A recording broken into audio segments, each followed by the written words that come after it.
He watched through the banisters as they fought, screaming and yelling at each other. Daddy was doing most of the yelling, really. The beautiful dark-skinned lady simply replied with what even a 4-year-old understood was sarcasm. But the small child with wide blue eyes couldn't understand what they meant with their words. No 4-year-old could. Keep your daughter away from my son! Daddy was shouting, his fists balled in anger. The boy curled up closer to himself, not knowing why. She's just a child. She doesn't understand what she does. The woman crossed her arms. The little girl, just a few years older than him, hid behind her mother. The boy wondered if she knew what was happening either. If the girl knew why them being friends was so bad that Daddy was so angry. Besides, as you were so quick to remind me when it suits your pathetic purpose, he is our son. As much as I may have come to regret it, it takes two to create a life. He's a normal boy. He got nothing from you. If that's the case, why did you call me in such a panic? Why do you still keep my number in a secret book if you're so sure he received no gifts from his mother's family? Mother? Could this beautiful lady really be Mother? The mother that Daddy had said was gone away? The boy watched still with wide blue eyes. The little girl looked up at him, meeting those blue eyes with eyes that shone red. For just a moment, something was different.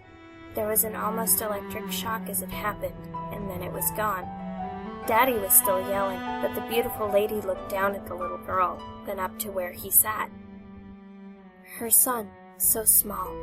She saw him as he truly was, though she wondered if David still had the ability to do so, to see the son they'd made together. She silenced his angry ramblings and walked over to where the tiny child sat on the balcony. Shh. Her face fell slightly at his frightened expression, then softened. She smiled sadly, brushing a strand of almost too pale hair out of his eyes that matched his father's, brushing a hand down his cheek. Shh. Shh. Marthon, it's all right. Her words became strange then. He didn't understand what she was saying. The words were all nonsense, all gibberish, but for some reason he felt sad. He understood somehow that the beautiful lady was saying goodbye.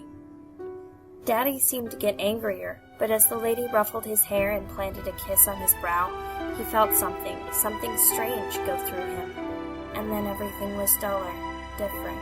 She was still the prettiest lady he had ever seen, but she was different than she had been a moment ago. Daddy seemed less angry, maybe a little bit sadder. He was sad too, though he couldn't remember why. Mommy? Goodbye, Marthon. Daddy's face got mad again, but then she called to the little girl, speaking again in that pretty language she had spoken before. As she began to leave, she paused a moment, turned back to Daddy. Her face was sad too. You needn't worry about me or mind-troubling chance any further, David. And you will never see me again. That is what you wanted, isn't it? Before Daddy could speak, she turned and left, slamming the door behind her.